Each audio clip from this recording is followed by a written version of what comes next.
welcome to this video on software, the 7th lesson in this class on security and wallets. So with all that we've covered, it's now time to talk about wallets. I think wallets really trip people up for a number of reasons. Here's what you need to know. Before owning any crypto, you need somewhere to store them. That place is called a wallet. Rather than actually holding your Bitcoin or cryptocurrency, it holds the private key that allows you to access the public address, which is also your public key. If the wallet software is well designed, it will look as if your Bitcoins or whatever cryptocurrency you have are actually there, which makes using them as a currency more convenient and intuitive. All cryptocurrencies have a similar wallet, but we'll get into the different types in a bit. Wallets can either live on your computer or your mobile device, on a physical storage device like a flash drive or an external hard drive, on a hardware wallet, or even on a piece of paper. So to help you understand a little better, let's briefly look at the different types. Now, the most common form of a wallet is going to be one that's electronic. Electronic wallets can be downloaded software or hosted in the cloud. The former is a file that lives on your computer or device that facilitates transactions and interacts with the blockchain of whatever cryptocurrency you're using. Hosted or cloud-based wallets tend to have a more user-friendly interface, or UI. But what you'll often find is that you'll be trusting a third party with your private keys, which, as I've covered, means you don't technically own your crypto. Exchanges are a good example of this. So let's first explore the software wallet. So with the software wallet, you're installing a wallet directly onto your computer, which gives you security in that you control your keys. Basically, you are your own bank. Most have relatively easy configuration and setup processes, and they should be free. The disadvantage is that they do require more maintenance in the form of backups. Remember from our section on backups that if you lose your computer and your private keys are not backed up, you lose your cryptocurrency for good. Now, what scares people is that software wallets require greater security precautions. For example, if your computer gets hacked and your private keys are stolen, then they have every ability to steal your crypto unless you send it to an uncompromised wallet first, but oftentimes you won't know you've been hacked. Now, as a bit of a history lesson, the original software wallet was the Bitcoin Core Protocol, essentially the software program that runs the Bitcoin network by turning your computer into a node. Now, you can certainly download this protocol and use it to facilitate a Bitcoin software wallet, but you'd also have to download the entire ledger for all transactions since Bitcoin went operational in 2009. And as you could probably guess, that will take lots and lots of storage and a long time to sync with the network. Thankfully, we don't have to do that. Most wallets that people use today are what are called light wallets, which don't have to download the entire transaction ledger, but rather just sync up with the most recent transactions. For example, Electrum, the wallet that I mentioned in a previous video that is great for multi-sig configurations, is a well-known light wallet that has a lot of great features. Another one would be Exodus, which can track multiple different cryptocurrencies and has a very slick user interface. And some wallets, such as Copay, offer interesting features like shared accounts. So that's what a software wallet is in a nutshell. Software wallets are great because oftentimes with a coin that is new or small, or just doesn't have a huge team, you'll still often have the option to download their official software wallet, which allows you to get your cryptocurrency investments off the most dangerous place to store them, online exchanges. As I said, online exchanges are really just a fancy multi-crypto wallet with a shared trading interface. For example, if you send the Bitcoin you bought on Coinbase to your Binance account so you can trade it for altcoins, did you notice that you had to put in your Bitcoin public key from your Binance account to complete that transaction? That's right, your exchange accounts, like your Binance account, is really just a bunch of wallets. The key here is that no matter how nicely you ask them, they'll never give you the private keys for those wallets. So with online wallets, you get increased convenience. You can generally access your crypto from any device, and generally all you need to access your funds is to have the right passwords. And hopefully you've also set up two-factor authentication. Online wallets and exchanges are really easy to set up, and a lot of them come with desktop and mobile apps, which make it super simple to send and receive crypto. If you truly wanted to, you could just use something like your Binance account as a way to pay or get paid from people. There's nothing wrong with you giving them the public address for whatever cryptocurrency from your Binance account. It won't compromise your security because public addresses, otherwise known as public keys, are one way only. The only thing that a hacker could do with your public address is send you money. Now, the biggest disadvantage to online wallets and exchanges is the security. You're able to make your account safer by using two-factor authentication, making sure that you don't visit questionable sites, using email withdrawal confirmations, using secure passwords, etc. But no matter how many barriers you put up and how many steps you take to secure your account, you're still at the mercy of whatever service you're using. With your private keys stored in the cloud, you have to trust your host's security measures and that they won't disappear with your money, close down, go offline, lock your account, deny you access, or get compromised. To that last point, think about this from a hacker's perspective. Yes, they can make money employing phishing scams and fake wallets and malware all day, and I'm sure they'll continue to do that. But the real payday, the big honeypot, is going to be exchanges where there's millions, if not billions of dollars worth of crypto just sitting there, ready to be taken by whoever can figure out how to breach the system. Now, some exchanges like Coinbase offer additional security benefits. We've discussed Coinbase Vault as one of the most secure exchange services out there, and it's free. But what happens if the website goes down? Or the intern accidentally pushes a wrong button and the server melts down? The point is, you only have the illusion of control and security. But if you want real security, you need to take charge. So that gets us back to software wallets. And the question I get all the time is, are software wallets safe? Well, that depends on the version and format you've chosen and how you use them. So the safest version of a software wallet is a hardware wallet, which is really just a software wallet with a physical device attached to it that stores your private keys. So you don't actually get to see your private keys. Your ledger or your Trezor hides them from you. But that's good because it does it for the right reasons. It allows you to have your private keys kept offline in a secure place. That way there's no risk that your account can be hacked, your keys stolen, and your crypto stolen away in the middle of the night. But if you lose your hardware wallet, your crypto is gone unless you kept track of the security backup. Remember, backups are critical for security. Many serious crypto investors I've talked to use a hybrid approach. They hold a core, long-term amount of crypto offline, while having a spending balance for liquidity in a mobile account or online wallet. Your choice will depend on your investment strategy and your willingness to get deep into being technical. One thing to stress always with security is that ultimately the best solution, the best defense, the best method depends on you. Whatever option you go for, please be careful. Back up everything and only tell your nearest and dearest where your backups are stored. So one of the biggest risks of using any form of software are viruses and malware, which will try to steal your information or your cryptocurrency. So let's spend the rest of this video talking about how we protect ourselves from such threats and do a better job of making our software security impenetrable. This is especially the case if you're using a Windows operating system and you choose to use a software wallet to secure your crypto. You must ensure you're taking the proper precautions to protect your crypto. Even if you're not trading crypto assets, it's very useful to spend time researching ways to prevent your computers and your mobile devices from being infected with these potentially hazardous pieces of code. It's a wise life decision to pursue security. It's not just crypto that's vulnerable.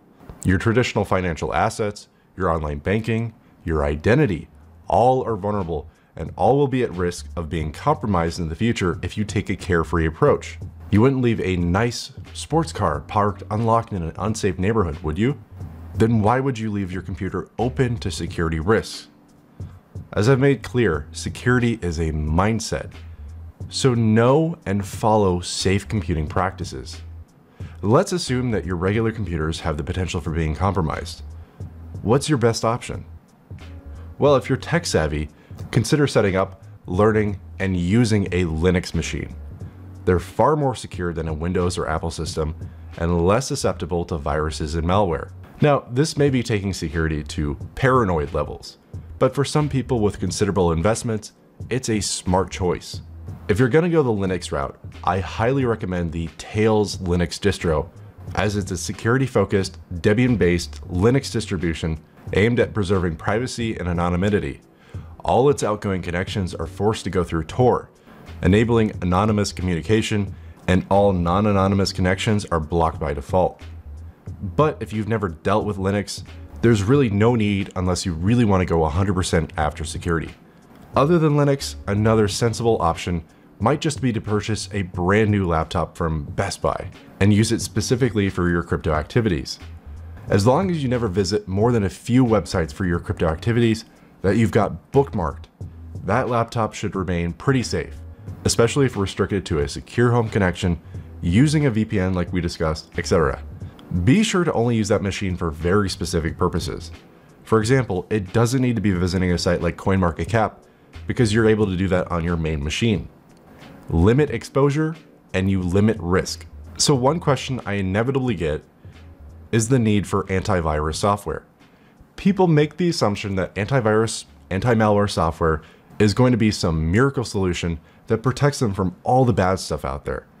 But based on how I classify different security measures, your typical antivirus, anti-malware software is tier 3, meaning it's only midway down the totem pole of security measures in terms of effectiveness. So let's briefly cover the 5 different tiers of security effectiveness so you have a better understanding of how to fit all of them together in your security plan, and you can rate the methods you employ based on it. So the first tier is going to be what's most effective, and you might be surprised by how I've ordered things. So tier 1 security is keeping your operating system, your browser, and other software you use up to date. Yeah, that might be somewhat surprising, because I'm sure we're all guilty of ignoring updates, passing them off as annoying. But the truth is that computers, browsers, and important apps receive updates more frequently now than in the heyday of viruses and malware. With Windows 10, for example, the updates are often automatic and hard to avoid.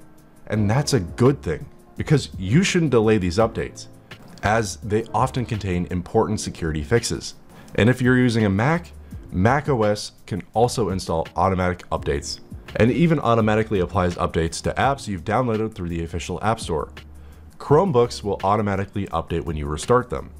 And if you haven't updated the latest version of your operating system, particularly if you're still running on Windows 7 or 8 and haven't updated to Windows 10, or seriously, if you're still on Windows XP, you should do so as soon as possible, because those legacy operating systems simply don't get the developer attention the mainstream one does. So if a critical flaw or vulnerability is discovered by hackers for Windows 7, for example, it might not get patched in a timely manner, opening you up to more risk. Another key piece of tier 1 security is updating your internet browser. Now, most major web browsers update automatically. Google's Chrome browser and Mozilla Firefox automatically download updates, and they'll install them the next time you launch the browser. But if you're like me and tend to leave a huge amount of tabs open for days because you're a tab monster, you should restart when you see an available update. Most modern browsers will have the option to restore your tabs, or you can use a third-party app like Session Buddy to easily save your 50+ tab session for later. Microsoft's Edge browser will update alongside Windows updates, and Safari will do a similar update through Apple's App Store. Extensions installed in Chrome, Firefox, Safari, and Edge will also update automatically. The last part to discuss for tier 1 security effectiveness is updating important apps. Some apps bug you incessantly about tiny updates, while others will never let you know about important fixes. If you use a program often, especially if it connects to the internet, try to keep it up to date or even have it automatically update. Just be careful when installing third-party apps, even from reputable developers, as they won't have the massive security teams looking for potential vulnerabilities like Google or Microsoft or Apple. So just be careful. So the next tier of security effectiveness is Windows Defender. And I know I just got a chuckle out of the more technically inclined or those who've been around the block. Windows Defender used to give you a defense of wet paper, but nowadays it's much better. Look, no single app can protect you from an ever-changing array of new malware and viruses. The best protection is to have layers upon layers of security on your devices. And look, these tips apply to everyone who uses a computer. It doesn't matter if you're skilled or a beginner. No matter who you are, hackers don't discern between the tech adverse and the technophile. What I want you to do is realize which layers of security you've neglected in your own setups. When it comes down to it, Windows Defender is good enough for most people using Windows. It receives regular updates from a dedicated security team. It doesn't monopolize resources. It doesn't bug you about upgrades or install unwanted programs. And the company behind it, Microsoft, would have a lot to lose if the built-in security app for their flagship operating system were to do something underhanded or be severely compromised. When you install Windows 10 or buy a computer that has it, Defender is set up to update itself automatically, run in the background, and alert you to do a system-wide scan once in a while. Don't disable it and don't stop the updates. On the Mac side of things, Apple's built-in protections are pretty good, and I'd go so far as to say I've never personally heard of someone having a virus on an Apple computer. Even so, they're not going to be perfect. It's still a pretty good idea to bolt on an antivirus, anti-malware layer that doesn't slow your system too much or pester you to upgrade constantly. And that's where we finally get to tier 3 of security effectiveness, antivirus and anti-malware software. Now, one thing to mention is that all viruses are a kind of malware, but malware can include a lot more than just viruses. So without getting too religious in terms of what is the best antivirus, anti-malware software out there, I recommend pretty strongly this software, Malwarebytes. It's $40 a year, it's light, it's non-intrusive, it works on Windows or Mac, and look, Malwarebytes is not an all-in-one option for protecting your system against exploits, malware, and other stuff. But I recommend it as a useful anti-malware layer to help protect you in tandem with your software updates, built-in Defender software, and the other layers we're discussing here. And again, I've got to stress, it's meant to be one of your multiple layers of security you need for your devices. Relying on just one thing to protect your system, your data, your privacy is a bad bet. And recognize this doesn't just apply to anti-malware. If you secure something with just a password, you're asking for trouble. You need multiple layers of security. You should have a good virus and anti-malware protection, yes, but you also need secure passwords through a password manager, two-factor logins, data encryption, smart privacy tools, and smart privacy tools, like what we'll discuss in Tier 4. So the fourth tier of security effectiveness are apps that are going to aid you in some way. Once you've fortified your computer with an up-to-date operating system, an up-to-date browser, an up-to-date Defender, and anti-malware apps, you should now aim to have the things you do on your computer private. Now, privacy in computers get a bad connotation. You know, what are you hiding from your significant other, that sort of thing. But no, in the context of what we're discussing, this is meant to help you not stand out to people and malware that might want to attack you. Privacy in this sense is really just an extension of security. We're going to aim to keep your accounts and sensitive data protected with strong tools. So to that end, here are some of my recommendations for additions to your computer. For your browser, no matter if you're using Chrome, Firefox, Microsoft Edge, Safari, whatever, I recommend uBlock Origin. It's an ad blocker and privacy tool for your browser. Now, obviously, no one likes ads, but the real purpose of installing this browser add-on is that it quietly blocks known tracking cookies that follow your activity from website to website and aim to build a profile of you. This is how advertisers like Google know you have certain interests and that you'd be more susceptible to advertisements that cater to your interests. But the problem is, some of those cookies are malicious, and so we want to block them. It also blocks the worst behaved ads, like the kind of pop-up false alerts about your system being infected. I also like the Electronic Frontier Foundation's Privacy Badger, which blocks the cookies it notices tracking you as you browse, rather than maintaining a list of known offenders like traditional ad blockers do. So make sure you install a verified, trustworthy ad blocker from the original maker of that extension. Fake, malware installing ad blockers are very common, so be very careful and look to the reviews, make sure people are legitimately using it so you don't get compromised in this way. Another great browser add-on is HTTPS Everywhere.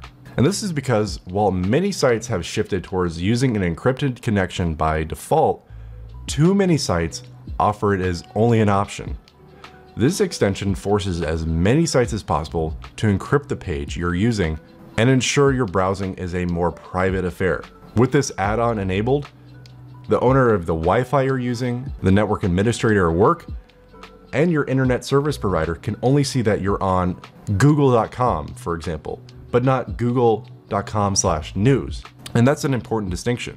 So another highly recommended thing to add is a password manager. As we've covered, using the same password or slight variations of it leaves you vulnerable to identity theft and privacy violations. Use a password manager like LastPass to make sure all your passwords are longer, random, and more secure. The last add-on I highly recommend is a VPN. A VPN is a virtual private network that encrypts all the traffic between your computer and a VPN server, which means nobody can monitor or modify your browsing, messaging, and other traffic. VPNs are most useful when you're connecting on untrusted or unsecure Wi-Fi networks, such as coffee shops, hotels, and other public places where someone could be snooping. And an added benefit is they reduce the amount of data that large websites and services can collect about your online behavior. So this leads us to our fifth tier on security effectiveness: good habits. So the decisions you make while using your devices are the last thing you should address after setting up a secure system, but are no less important. Here's what I recommend. As we covered, you need to enable two-factor authentication on everything you can. Two-factor authentication adds a second check after your password when you're logging into your accounts. So even if someone gets your password, they can't automatically gain access to your important accounts. As I mentioned, use Authy or Google Authenticator. The next habit is to encrypt your devices. And this is because encrypting the storage on your laptop, your tablet, or your phone protects against other people viewing or copying your personal data should your device get stolen or lost. The next habit is to use strong passcodes or biometric locks. If your device offers a way to lock it with your fingerprint or your face, use that as the primary unlocking method, in addition to a strong backup password. The next one should be pretty obvious. Don't download free things you know cost money. Software cracks, free MP3s, illegal live streams, video files with cryptic file names. You're paying for these things somehow, and often it's by opening up access to your computer or your browsing habits. And the next habit is to treat links and files in email and social media as guilty until proven innocent. If you weren't expecting an email or direct message, even if it appears to be from someone you know and trust, be particularly cautious about clicking its links or opening its files. Hover over links in emails and on social networks and look at your browser's status bar to see where they actually go. If it's a shortened link, use getlinkinfo.com to see what it expands to. No site should ever ask you in an email or direct message to enter your existing password to deal with an account or security issue. If you're ever uncertain, just in the slightest bit, head directly to the site in question to deal with the issue instead of clicking the link in the message. The last habit is to back up your computer. So if you follow all the advice in this video, you're unlikely to get ransomware, a type of malware that encrypts your important files on your computer and then offers to sell you the encryption key so you can get them back. Everyone should back up their data, which will make sure you don't have to worry about losing it. Okay, so with all of that covered, in the next video, we're gonna be looking at different types of wallets, how to set them up, how to effectively use them, and why hardware wallets are a smart investment.